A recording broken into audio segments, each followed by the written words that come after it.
The European Commission is facilitating the future for small and medium-sized enterprises or SMEs in Europe with a clear political goal.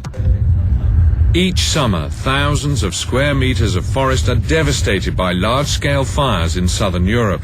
The need for early fire detection is obvious. Minteos specializes in natural hazard detection systems. Questi sono i laboratori della Minteos, una soluzione composta da sentinelle.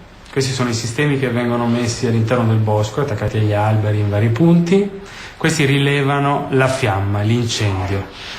Questi sistemi comunicano con dei gateway.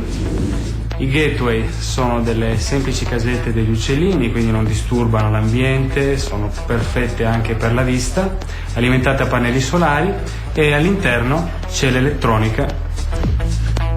Sometime later, Minteos tested the device. A fire was started in the forest under the supervision of the fire brigade. It took just seconds for the mobile phone to ring and thus trigger the alarm. This successful cooperation under the auspices of the EU network may well help in the early detection of forest fires that ravage parts of Europe each summer. The SME stakeholders really appreciate the European Commission's initiative.